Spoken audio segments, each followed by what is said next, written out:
शोषितों के, वंचितों के, पीड़ितों के, पसमानदा मुसलमानों की पूरे देश में रहनुमाई करने वाले ऐसे हमारे पूर्व केंद्रीय मंत्री, राष्ट्रवादी मुस्लिम पसमानदा महाज के माननीय राष्ट्रीय अध्यक्ष श्री आतिफ रशीद जी।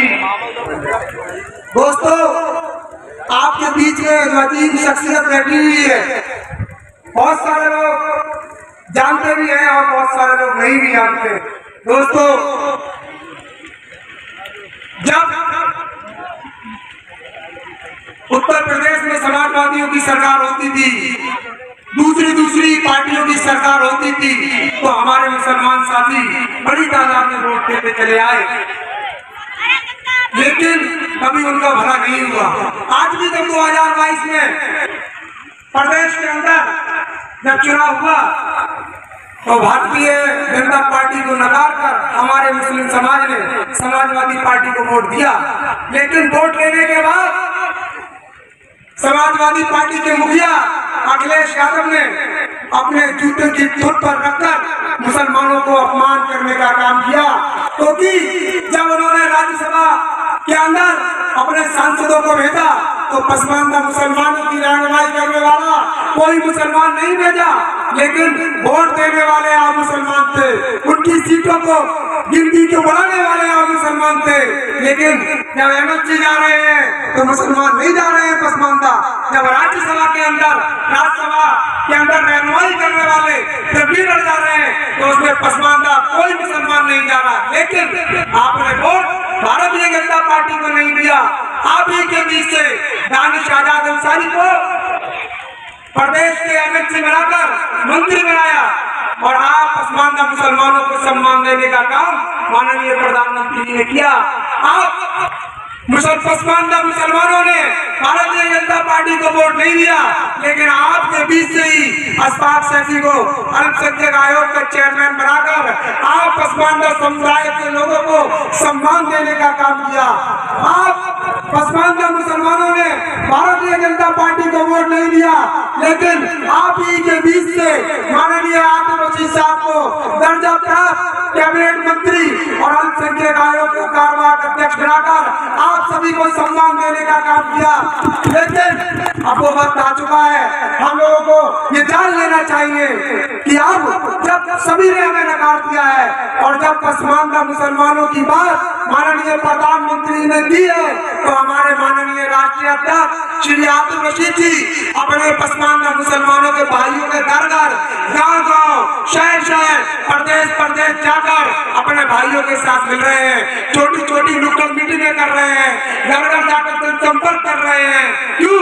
क्योंकि आप लोगों को ये पता होना चाहिए कि हमारे ही बीच का इतना बड़ा मुस्लिम नेता आज हमारे बीच हमारे दरवाजे पर आ गया है और हमसे कह रहा है कि आपको चिंता करने की जरूरत नहीं है, आपको किसी तरीके की टेंशन लेने की जरूरत नहीं है, आप मेरे साथ खड़े हो जाओ। मैं प्रधानमंत्री जी से आपकी वकालत करूंगा, मैं मुख्यमंत्री योगी आदित्यनाथ जी से आपकी वकालत करूंगा। आज कोई भी प्रदेश की लाभकारी योजनाओं में, कोई भी केंद्र की लाभकारी योजनाओं में किसी मुसलमान को छोड़ा नहीं गया है। अगर कोई भी लाभकारी योजना अगर भारत सरकार ने चालू की है तो उसमें जितना अधिकार हिंदू भाइयों का है उतना ही मुसलमान भाइयों का भी है। दोस्तों, मैं आप लोगों से ये कहना चाहूंगा कि आज हमारे बीच दिल्ली से चलकर माननीय राष्ट्रीय अध्यक्ष जी आपके बीच में आए हैं। एक बार मेरे कहने से खड़े होकर उनके लिए तालियां बजा दें। भारतीय जनता पार्टी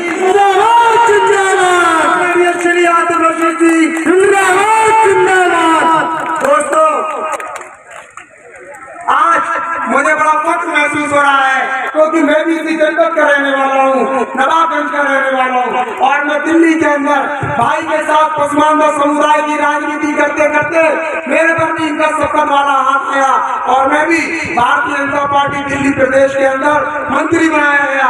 तो मैं भी आपके ही बीच का हूँ, मैं मोहम्मद अजहर मंसूरी आपके ही बीच का, आपका ही बच्चा हूँ, आपका ही भाई हूँ। तो मेरे पर भी जो शपथ वाला हाथ माननीय राष्ट्रीय अध्यक्ष जी का रखा गया, तो मैं भी उनके साथ कदम से कदम मिलाकर आप लोगों के बीच आया हूँ। मैंने उनको दावत दी, डॉक्टर फहीम साहब ने दावत दी कि हमारा जो एरिया है वो बहुत पिछड़ा हुआ है, हमारे मुसलमान पिछड़े मुसलमान वंचित हैं, पीड़ित हैं, भाई आप हमारे साथ चलिए, हमारे क्षेत्र में चलिए और हमारे लोगों से मिलिए। तो हमारे आह्वान पर भाई कमर सिंह सिद्दीकी जी के साथ माननीय राष्ट्रीय अध्यक्ष जी कोटा कला और खमड़िया के अंदर तशरीफ लाए हैं। मैं उनका शुक्रगुजार हूँ, उनका खैर मकदम करता हूँ। दोस्तों और साथियों,